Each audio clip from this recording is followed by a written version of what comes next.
வருகின்ற சனிக்கிழமை தான் சனி பிரதோஷம் அப்படிங்கிறது வருது. ரொம்ப அற்புதமான நாளுங்க, தவற விட்டுறாதீங்க.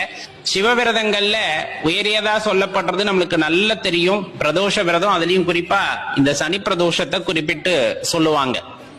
இந்த நாள்ல இறைவனை வேண்டி விரதம் இருந்து வழிபடுபவருக்கு கேட்ட வரம் கிடைக்கும் அப்படின்னா அதுல மாற்று கருத்தே இல்லை. அதுலயும் குறிப்பா பாத்தீங்கன்னா இது தேய்பிறையில வருகின்ற சனி பிரதோஷம் ரொம்ப அற்புதமானது. இந்த நாள்ல நம்ம விரதம் இருந்து வழிபாடு செய்யும் போது உடல்ல பிணி பீடை நோய் நொடிகள் இருக்கு அப்படின்னா அது நீங்கும் அப்படின்னு உறுதியா சொல்லப்படும். இன்னொன்னு, சனி பகவானுடைய பார்வையினால் ஏற்படக்கூடிய பிரச்சனைகளிலிருந்து விமோசனம் கிடைக்கும் அப்படின்னு சொல்லுவாங்க. ஏன்னா இப்ப குறிப்பிட்ட சில ராசிகளுக்கு பாத்தீங்க அப்படின்னா சனி பகவானுடைய உக்ரமான பார்வையில் ரொம்ப கஷ்டப்பட்டு இருப்பாங்க. அவங்க எல்லாமே இந்த சனி பிரதோஷத்தன்னைக்கு சிவபெருமானுடைய ஆலயத்திற்கு சென்று சிவபெருமானை வழிபடும் பொழுது அந்த தாக்கங்களிலிருந்து படிப்படியாக நம்மை பாதுகாத்துக் கொள்ளலாம் அப்படிங்கறத தெரிஞ்சுக்கணும்.